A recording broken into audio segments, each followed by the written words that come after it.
screaming in the back. That's life, right? It'll be just like being in nature. That's the wind, it's the hail, it's the storm. That's right. We just got to work with it. That's right. So we've started recording. So welcome, Danny, to the Nature-Based Therapy podcast. Thank you for coming on and sharing your story and how nature-based therapy has helped you in your personal life and integrating that into your professional life as well. So I guess the first thing I'd like to ask you or to introduce you is, what do you do? Tell us a little bit about yourself and a little bit about your background, and maybe include in that, what was your early childhood experience of connecting with nature, and how did that inform you wanting to study nature-based therapy? Well, thanks for having me, Kit. It's been a long time. So yeah, my name is Dani. I'm originally from Germany, but I came to Australia uh, 14 years ago, roughly. And most of the time I lived in Sydney, but now I live with my family. So I'm a mother of four children, two in the stars and two earthside. And my lovely husband, we live about 30 minutes south of Port Macquarie, on Biripi country, on a lovely piece of land. We're very lucky. Um, and yeah, so my early childhood. Well, I grew up in countryside Germany, quite probably about 100 k's away from the bigger cities, and surrounded by cornfields and cabbage fields, like very German. Yeah. So I spend a lot of time outside, really, like in all seasons, and summer through to winter. All the neighborhood kids would come together and we would play. And when I was at primary school, we got a dog, so we would walk the dog around the fields and ride our bikes to the nearest lakes. And yeah, life was happening a lot outside, as much as it can be living in Germany. Mm-hmm. So, and I remember fondly our family holidays were always nature holidays, meaning we would never stay in a hotel. We would always go camping and spending hours and hours on the beach and um, going to parks and yeah, really just playing in the mud and playing in the sand and climbing trees and going barefoot. That was what I remember. Yeah, they sound like really fun childhood memories. And I think it's that, ability just to go outside and play and use your imagination. And you mentioned something really important was, with community. I think having that community connection and Mm. being outside. And I'm wondering, how did that shape have you ever worked with nature for your own well-being? Yeah, definitely. So I think the biggest impact was really when I started the course. That was in early 2022. And I started the course only about a few months after our firstborn son, Marley, passed away. He was born unexpectedly at 32 weeks, and he passed away 12 days later from um, a very heavy brain bleed. No one knew why that came, and my heart was broken. And I think I've had my fair share of life events that were challenging growing up and also later in life. But that was definitely the darkest point I had ever experienced in my life. And my heart was absolutely broken. And to be very honest, like I didn't know how to face life anymore. I It wasn't like I contemplated taking my own life, but there were times when I was just hoping I wouldn't wake up anymore because I didn't know how to live with that pain and without our boy. And as I said, we are like on a piece of land. We're surrounded by trees. And for me, that was my sanctuary. That was my retreat. And that was my healing place. And the only thing that really got me through, apart from my lovely husband and another mom that went through a similar experience that I connected with, was nature, like getting up in the morning and walking our dogs. And if it wasn't for that, I probably would have stayed in bed all day. But they got me out. They needed to be walked and looked after. And so we would go for endless walks through the bush or on the beach, and day after day after day. And so that was the purpose of my day. And it was there in mainly in the bush where I slowly found, like, picked up the pieces and rebuild myself. And that drew me essentially to the nature-based therapy program, more for my own personal healing and well-being than for any professional goal. Yeah. Absolutely. Yeah. And your journey was such a beautiful one to follow through that process of the course. And I'm curious to know, were there any certain processes or interventions in the course that you really connected with, that really had an impact of increasing that self-awareness with where you were at, with what was happening in your life, and help you move forward with nature as co-therapist? Mm. Yeah, definitely. I mean, it's a bit hard, I think, to pinpoint one thing in the course because I feel like it was the combination of it all that really helped. But I would probably say all the different modules helped me to gain a deeper understanding um, of us not being it's not like us and nature, but of us being nature, and how when we open all our senses, we can really see and tune into what's happening, and that what's happening inside is also seen in nature and reflected in nature. And so um, doing a lot of mindfulness um, activities, or activities the wrong word, mindfulness practices, and journaling has helped me really to look to nature for guidance, look to nature to see that there's grief happening there and how nature's dealing with that. Even yeah, early loss. There's I think it's a Buddhist story, but I'm not really sure. But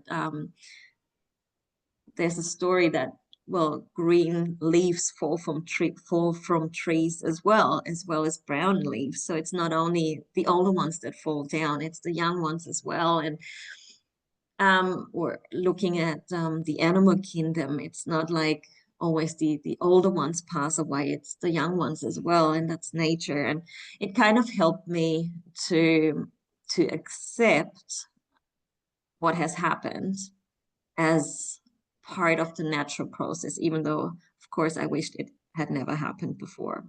Yeah. So just observing, it sounds like just from observing how the natural world works and how nature functions, and that identifying we are nature, we're not separate from the natural world, Yeah. then this is our process too. This is kind of how we function and how we work. And I think that's what we explored too through symbols and metaphors. And we looked at, nature reflections, but, looking at, well, there's beginnings and endings and seasons and Mm, transitions, and there is, like, we look at, autumn in the season that we're currently in now, and it's the letting go and the shedding, but then there's rebirth Yeah, yeah, absolutely. and that whole cycle. Yeah. And how do you connect with that, with that, that transition and rebirthing? Yeah, absolutely. I, I, I think just circling back and to comment on what you just said, like it really yeah, the symbols.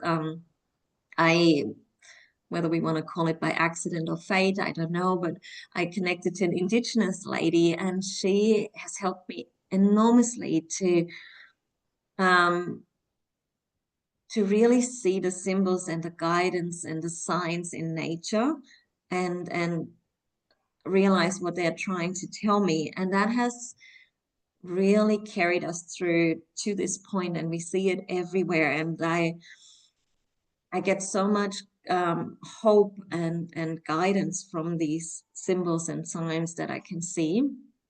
And it was through her and the course that um, about it, it was to the day 7 months after Marley had passed, and I had done um, some consultation with the doctors at the local hospital to figure out whether there was anything wrong with me in terms of like my hormones or like my blood or anything that could have caused what happened to Marley, because I didn't want to leave any stone unturned to try to have a healthy pregnancy and baby. So they did all the tests, and they couldn't find any reason for what had happened. But at that point, they were saying to me that I wasn't ovulating, and I was already trying to get pregnant again. And then I met that Indigenous lady, and as I said, she really guided me and um, yeah, told me all like the story of Marley that she couldn't have known, and there was so much wisdom in what she had to say. And she used a lot of natural medicines and herbs and bush tucker to help me. And when I left her house, I said to her, "Oh, it's been 7 months since Marley passed, but I could feel like from when after our meeting that things are changing." And she said to me, "You will see that within 7 weeks you will be pregnant." And Oh, yeah, it for gives sure, me goosebumps. yeah, 5 weeks later, I was pregnant again Wow. and had a healthy son who's almost and like just over 2 years now. Wow. I'm really curious to know how did you meet this lady? Like, what kind of led you to her? Was there something behind that? Uh, Not like in terms of like nature or me seeking that out at all. It was actually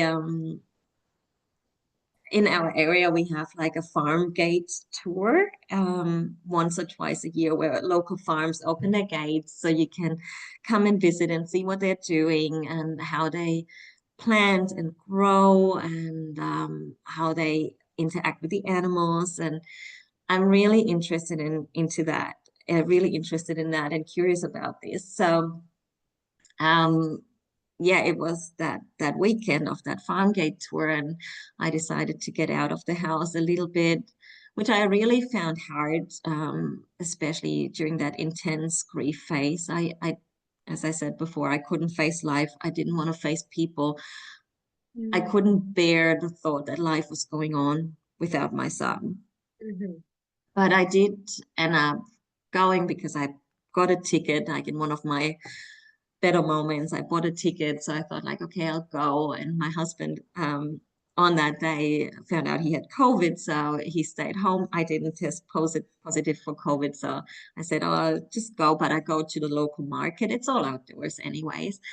And I went to the local market, and this lady was there, and she was selling um, skin products and bath salts, but from like she made them all herself with food, like foods or herbs that she grew on her own property, and all with the indigenous wisdom. So I picked up this bath salt, and it kind of just said something like, I can't even quite remember. I think it said like, um, it's good for calming the nerves or something like that. And I just said to her, oh, that's exactly what I need, like to calm my nervous system. And she looked at me, and I blurted out, oh, it's because I lost my son not long ago. And there were so many people around me, and I just burst into tears and sobbed in front of her. And she gave me the biggest hug and said to me, well, if you feel like it, would you like to come and have a healing session with me? And she gave me that offering, and I took her up on it, and it changed my life. What an incredible story. And if your husband hadn't have had COVID, it would have been maybe unlikely that you would have had that conversation. Yeah, yeah, yeah. It's funny how things work out, and I always believe the medicine will come to you when you need it. I truly believe that too. And I really am I am in such awe of the indigenous wisdom. And I think it's something that probably all of us have in us at like to degree, not as deep as indigenous people, but I think there's part of us where we can connect to nature more deeply because we are nature, and to listen to our inner voice, or whether we call it gut feeling or intuition, it doesn't matter. Um, and like whether, yeah, I think like that encounter with that lady really helped me to believe and find hope again, and yeah, look for signs. And she did say to me on that day, I remember she said to me, and you better buy a bigger car because rainbows always come back in double. And she was right. So like just over 3 months ago, we had another son. And she That knew. isn't Yeah, that amazing? It's yeah. such a beautiful journey and story. Thank you for sharing that. And we do talk about, and part of the course is our second module is Indigenous philosophy, and part of what we do is explore our own ancestry, and we are all Indigenous to somewhere, right? I Mm, think prior to colonization, and this is why I always encourage people, find out your country of origin, find out where your ancestors come from, go right back to your DNA, your blueprint, your bloodlines, because we're mm, all connected to the earth, and we all have that inner wisdom and that ability to heal with nature and be connected to nature. But I think it's about a remembering. yeah, And yeah. so it's about remembering. And I think also, coming from another country like myself, I've come from Canada to Australia, you come from Germany. I also have German heritage and, Mm, and Native American heritage. And it's really, about, I think, yeah, reconnecting and remembering. mhm, And even though mm, we're here in another country where our ancestors aren't from, how do we find sense of connection, belonging, and rooting through the mm, natural world? And that's where nature-based therapy really helps people who come to country that aren't from country, new migrants, refugees. And mm, how do we kind of support that through routine? I always call it routine. Let's get grounded, let's get rooted, and forming yeah. roots in a sense of place and connection and belonging. So true, so true. Because I do, yeah, I totally agree. When you do come from another country, there's always, well, I can only speak for myself, but I do feel that pull between two worlds almost. Yeah. Yeah, your heart and your home will always be, back where you're birthed. And Yeah. it takes time to have that rooting in another country, but we always have that connection, and it's always important, you can keep that connection alive through the work you do with your ancestors and your spiritual well-being as well, and connecting to the natural world. So, Yeah. yeah, thank you for sharing that. And I'm really curious also to know now, with your beautiful children, how do you now introduce nature connection to them? And do they have the same experience that you had growing up, free play outdoors on your property and just being creative and curious and imaginative? Tell me a little Yeah. bit about how you bring nature into your family life. Yeah, I I think my children are much more like a lot luckier than I am in the way they grow up because they have so many more opportunities to be in different natural surroundings than I had. So yeah, as I said, we live on acreage. So our house is probably about 3 acres around the house is cleared, but the rest is bush. Mm. So um, we really are hugged by trees, and every day we spend outside, no matter what weather. And we've had a lot of rain recently, but we are out there, and I yeah, I've been out with my boys from when they were born. Like our oldest son, Albie, the moment I got home from the hospital, we took him on a bushwalk.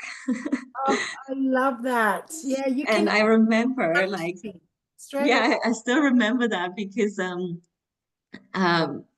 we were kind of like bringing this little baby home, and then my husband and I, we looked at each other and we were like, so what now?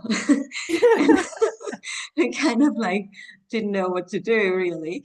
And we were like, let's go for bushwalk, kind of like what we had always done and what, as I said, carried us through grief. And Jack, my husband, he said, oh, I'll carry the baby because I had just given birth and he was scared like I would be a little bit, out of balance and weak on my feet. And so he carried the baby and he held him in his hands so that Albie could look up. And I still remember Wow. how he had the biggest eyes just looking at the trees and looking at the sky, and it has really stayed with me, like that image. And in that moment I made a promise to myself that I will do everything I can that I grow up with nature and engage with nature and connect to nature. So when he was a baby and it was windy and we would sit outside on a blanket and he would look at the trees and how they move. We have really big trees around us. I would always say, oh, the trees are dancing. And Mm. he still says that now, like now that he's able to talk. He looks at the trees and goes like, mommy, mommy, dance, dance. And Oh, um, we beautiful. look at the moon and we look at the stars and we have fires outside. And he's like, yeah, he's out every day, and it's not, I mean, I do encourage like creative activities that I might set up a little bit, but most of the time I let him explore. And it's so beautiful that how he looks at ants and spiders, and how he walks through the puddles and splashes and plays with mud and sand and feels the earth barefoot and on stones and sand and water play, like just everything you can imagine. And the same with our newborn. I do the same. We are out all day, really. And I feel my kids are the happiest when they're outside. Like, Mm. of course, they have toys in the house too, but they don't really play with them. It's really outside, and we don't even need big toys out in the garden. It's mostly like the simple things. A bucket of water Mm. is all that's needed, really. Or yeah, the puddles. Or I took both kids and both dogs out today for a walk, and Albie was on his balance bike, and there was this couple saying to me, "Oh, don't go any further there. There's like lots and lots of puddles there." And I'm like, "Great." And Don't so, go any further. yeah, that's where I'm You're heading. taking And away our fun, right? exactly. And we had the best time just walking and riding a bike to the puddles. It was awesome. That's so interesting. And that brings up a really important point. You know, when we look at connecting to nature, nature is therapist, nature is teacher, that sometimes people become protective against nature. You know, I can't walk through the forest alone, or be careful of the puddles, or don't go outside, it's raining. Mhm. And not embracing that full, you know, sensory connection with the natural world and everything that it has, that we become quite protective, Mm, see ourselves separate from it. And I think it's, you know, be careful kind of represents risk. There's yeah. a risk engaging with the natural world. You know, it's like, when did the natural world become scary? If, you know, we are a part of it, and looking at fear as well. And often that's kind of what we explore too in nature-based therapy, is looking at what is our relationship with the natural world. Is it uh, based on fear, or is it based Mm, on relationship? And why is it like that? How were we introduced to it? You know, were our parents mm, kind of put your coat on, put your, you know, don't go out in the rain, or you know, or were we free range and able to explore and create and play and use our imagination? And I think that mm, plays out when we get older. Our relationship in childhood with nature certainly has an influence in how we engage with the natural world, as we become adults, and then what we pass on to our children, and opportunities for engagement as well. But, you know, and also when you talked about your son looking up at the trees and the eyes, and, you know, what I'm hearing is there was wonder and awe, and there was mhm, curiosity. And if we look at evidence-based research of nature-based therapy, and we look at the biophilia hypothesis from Edward O. Wilson, you know, there's so much research around that wonder and awe, and that mm. comes from our biophilia, that we are nature. So, you know, That's so true. see a young child in the natural world to know that's your biophilia. Why, you know, why are they so fascinated? They don't do that when they look at a toy as much, do they? Like that. Mm. Yeah. Yeah, and yeah, what yeah, what you just said reminded me of, like, in terms of fear and how we fear the natural world. I I don't actually know where it comes from. I think it comes from maybe my mom's fear of thunderstorms, lightning, that I was always scared of thunderstorms and lightning. Like, always. I would hide under the table with my dog when I was a kid. Mm. And I'm really aware of that, and then I don't want to pass that on to my children. And so we do make a point of, when there's thunderstorm, then we all sit as a family on the front porch and look at the lightning. And I often say, "Oh, where's the thunder?" And Albie often says, "Oh, it's in the bush." He always says like the thunder's in the bush. And but now he looks at clouds and he goes like, "Mommy, rain, thunder." When we drive in the car, like, he looks outside and he really sees things, and he's not scared of what I was scared. Like, I don't want to pass on the same fear. He's really, yeah, he's fascinated, and I often sing like the same song about lightning to him when there's thunder and lightning coming, and try to turn it into something fascinating. And um yeah, being very aware of, like, what we pass on and what we don't, also, like, in terms of really engaging them in different activities in nature. I mean, Jack and I were talking the other day how lucky our kids are. Like, Albie goes for a bushwalk first thing in the morning, and then he goes fishing, and then he rides his bike through the puddles, and in the evening he has like dinner by the fire. I'm like, that is amazing. Like, I wish I had had that childhood. Mine was pretty good, I think. But I mean, that to me is just so, like, such a privilege to be able to grow up like that. And that's what we wished for our children when we made the move from Sydney.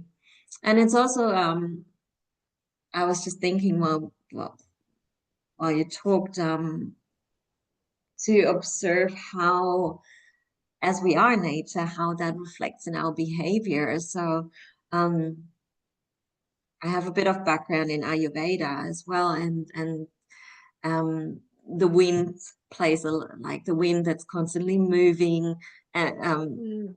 plays like a role. And so when it on those windy days, like you can actually observe that moving, that's being scattered, being a bit all over the shop in many people. And I can see that, I notice that in myself, I can see that in my children. And I used to work as a school teacher. We would often say as teachers, oh, it's a very windy day, or phases of the moon. So I think there's so much um, yeah, like when we tune in, everything is nature, and it's so Absolutely. fascinating. Yeah. And I think Mm, it's that, also that, like you explaining that energetic connection to the natural world, like the cycles of the moon, and there's, evidence and stories around people working in emergency or in mental health wards when there's a full moon. And it makes sense because just like the earth, we're made up of about 80% water. mm, So if the moon controls the tides, wouldn't it have some sort of impact on the water in our bodies as well? absolutely. Like, so, that it's about that flow. And I think when we understand our connection with the natural world, and that's a really good example as well, and the wind on Yeah, windy days, we become rattled and somewhat disconnected, much, or, moved around. And I think, we look at nature. What does nature do on windy days? yeah, There's a yeah. level of acceptance. It adapts and it's flexible and it just moves with it, and it knows it's not permanent.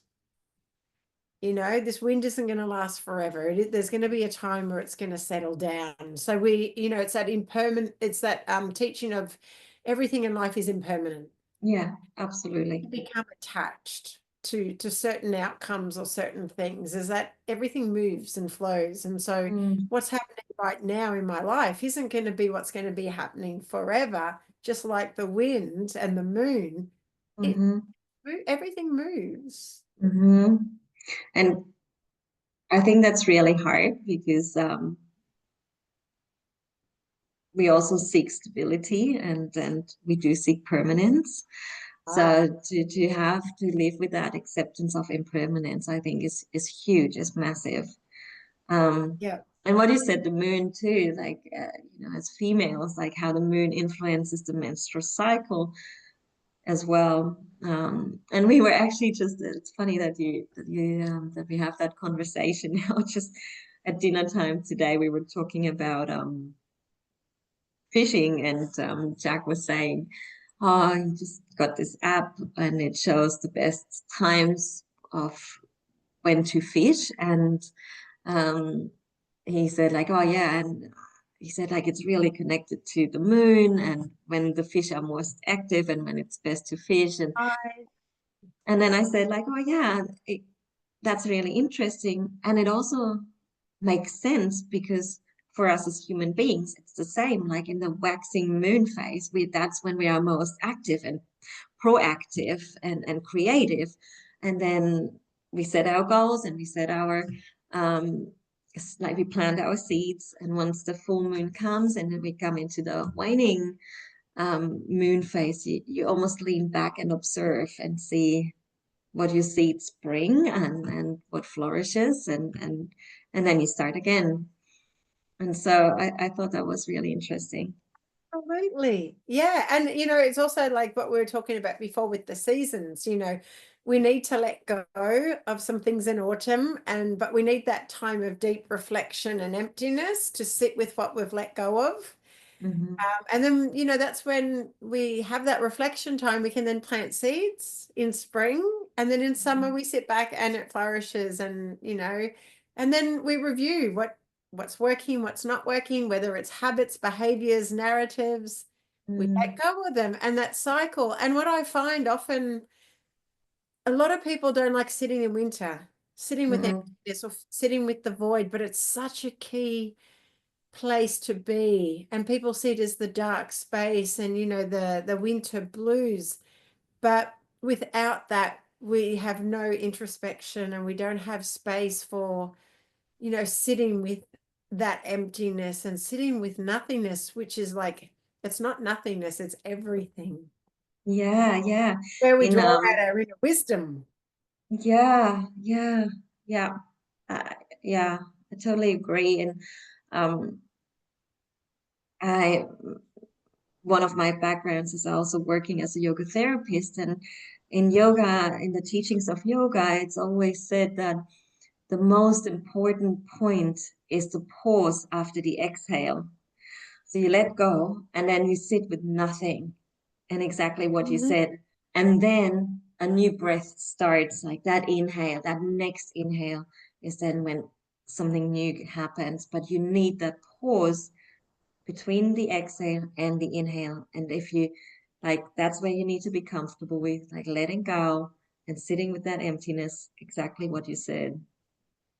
Yeah. And making space for that and the discomfort. And I feel like, you know, working as a counselor, that sometimes it is that emptiness that people struggle with, and trying to fill the void. But it's the void that's actually the healing part, I believe. It's where we draw out our inner wisdom. Yeah. Yeah. Which is hard. It's hard to sit It with is, that. And yeah, from my yeah. own story, like I didn't want to be in that place either. And that's No, just the biggest story. Like we have those stories of sitting in that emptiness and that void on a day-to-day basis. And um, I can't talk about anyone else, but um, I do, even though I have background in many different areas and therapies. I still like, not all the time, but there are moments when I still look like for the quick fix.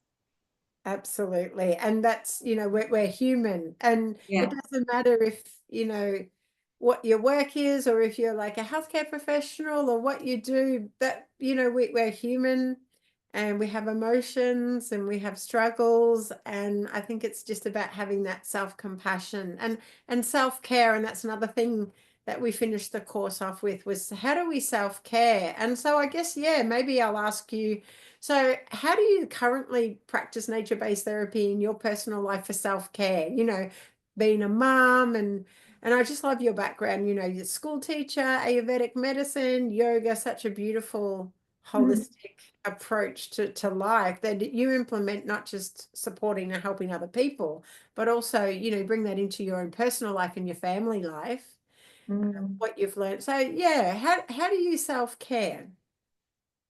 Yeah,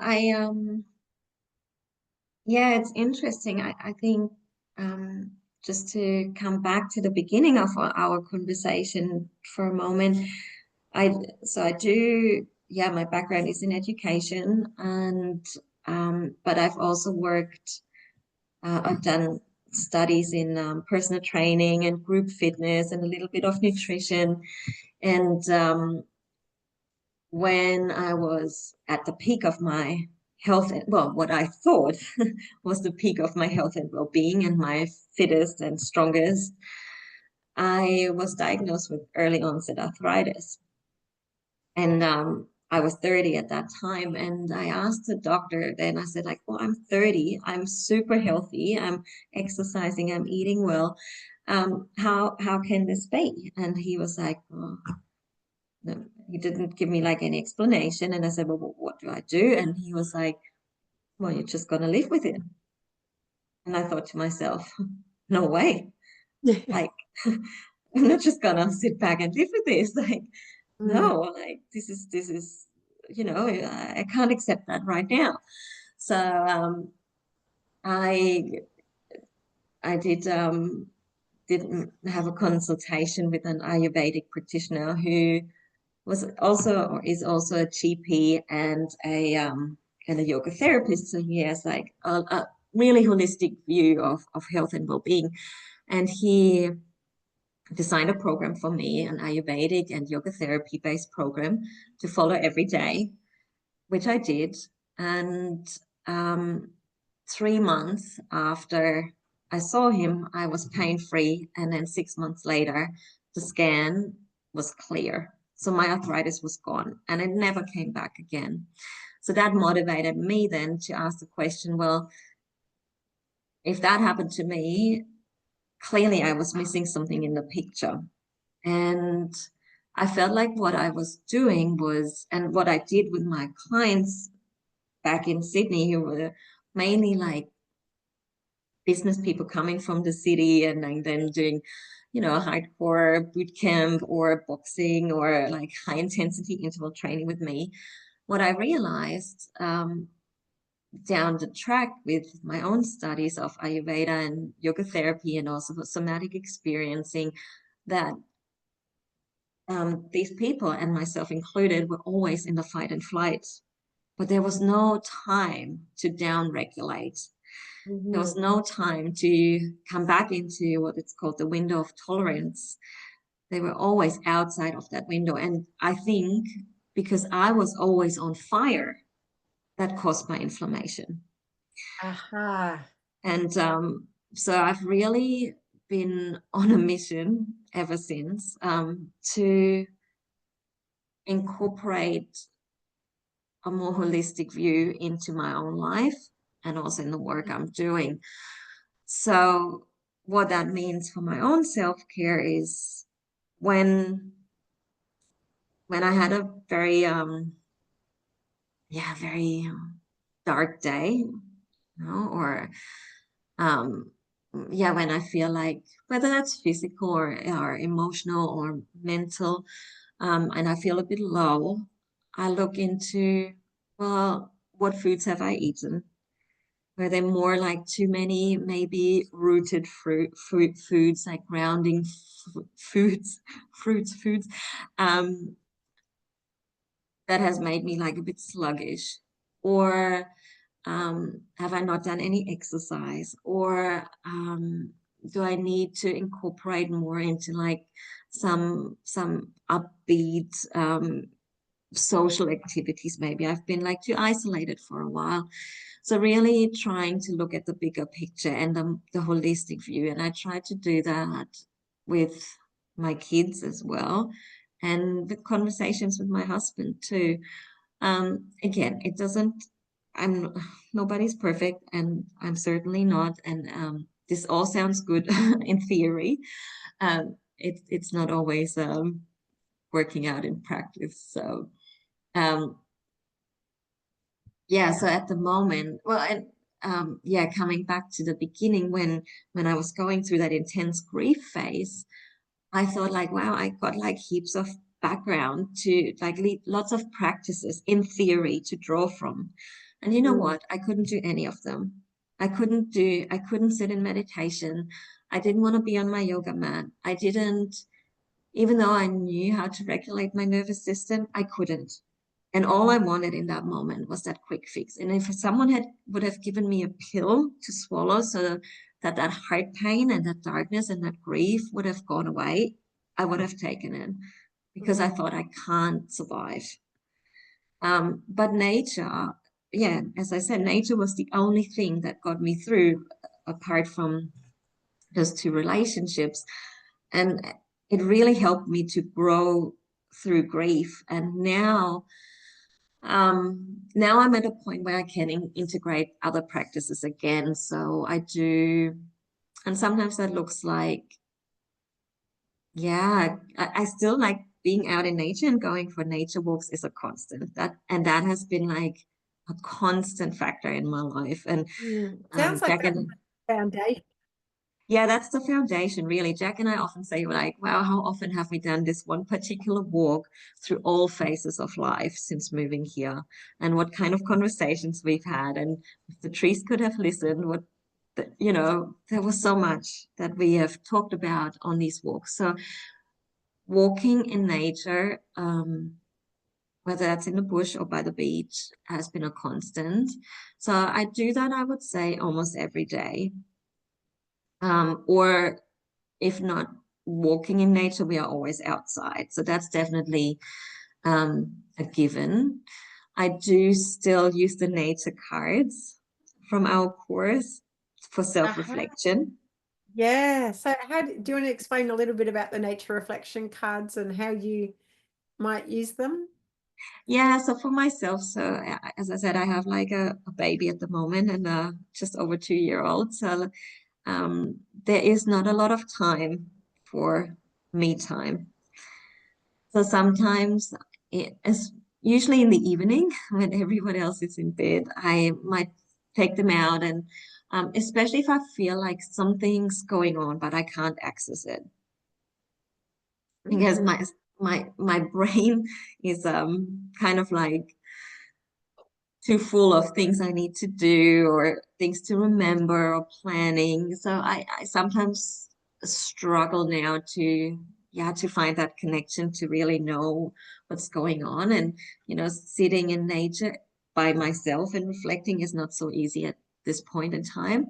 So I do find taking the nature reflection cards, I scatter them out in front of me and I look at them and then see to which card I'm drawn to.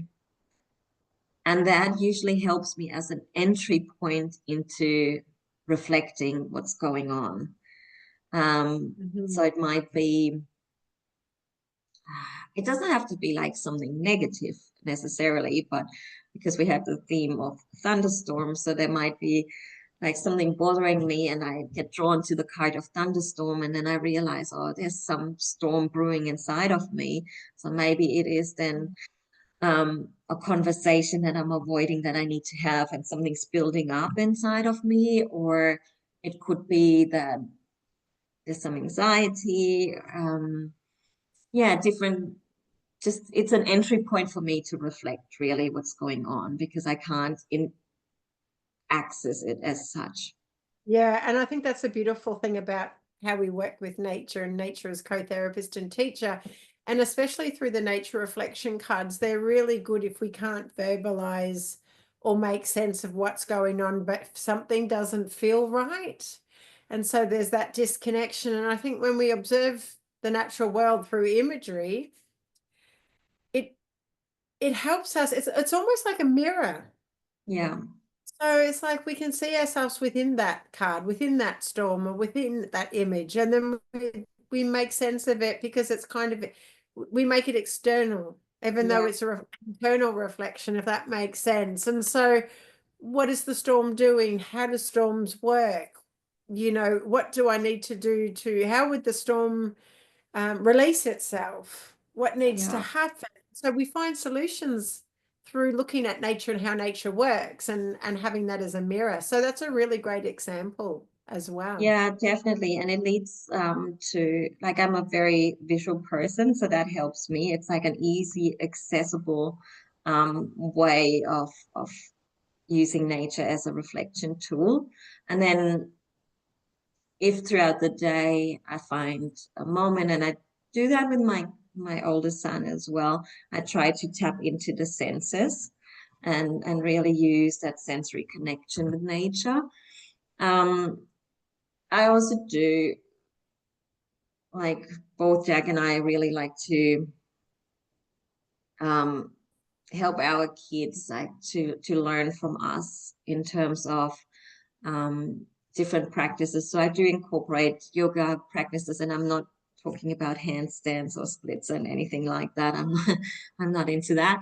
It really in the essence of yoga, which is mental health practices, and we use that. We use yeah, mindfulness based activities, play and creativity, storytelling. Um, yeah, I guess for myself, it's mainly mindfulness and the reflection cards and the sensory connection at the moment. Sometimes I do a bit of journaling, but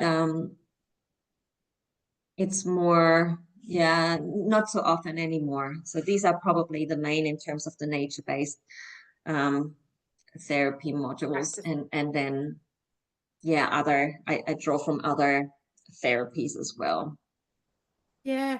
And also, I guess to finish off with, do you have any advice for anyone who's thinking about doing nature-based therapy or wanting to bring it into their personal practice or professional practice. Yeah, or even just to help them on their personal healing journey now. What advice would you give them? Hmm. I don't know whether it's really an advice. All I can say from my own journey is how yeah, what an impact nature and nature connection has had in my life. And I couldn't imagine living a different life again. Well, not living a different life, but not having that aspect in my life um, again. It has definitely been a journey, and I think personally, I feel if anyone wants to do the course or start to integrate nature more into their personal or professional life, really immersing themselves open-mindedly in all the activities, in all the modules, and then really practicing them. And it doesn't need to be that you do all the practices every day and for hours on end, because let's keep it Mm-hmm. real. Like it's a little bit Yeah. every day, and it might be something as simple as stopping and smelling a flower and creating that sense of wonder again that will make Yeah. an impact in your own life. So keeping it simple and being open-minded, open-hearted, I think is what I would say. Yeah, thank you for sharing that. And it really is about, it's experiential practice. It's not something you can read and learn theory. You actually have to practice it to understand it yourself and to be Mm, able to facilitate that for other people and with other people.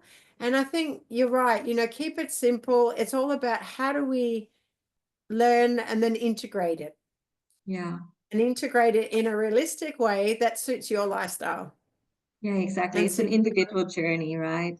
And it Individual depends on the individual. Yeah. It Yeah. depends on your environment. It depends on everything. It's like, and that goes back to, you know, the ecosystem, the holistic Hmm. health model, looking at Hmm. the 8 dimensions of well-being and how they're all interconnected, is that Hmm. we incorporate all of them and everything, trying to get everything into balance, but it's not always in balance. And Yeah. just doing what you can with what you have is enough, but starting that Mhm. journey with curiosity and an open mind. I love that. Yeah, that advice. That's beautiful. Thank you so much. And I think that's, yeah, where we might end it, unless you want to share more about any offerings that you might have or any ideas. Where are you going to take nature-based therapy? Are you going to be facilitating programs to help other people? Yeah. Yeah, what's next for you? To be honest, I'm not sure yet.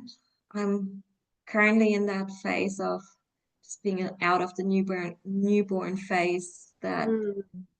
I feel like reinventing, redirecting my own professional life. So I do um yeah, I guess like my dream would be to um have as much time with my family as I can. And um, come August, September, I'm looking into um, going back to work at least part-time again. But what that looks like, I'm not so sure yet.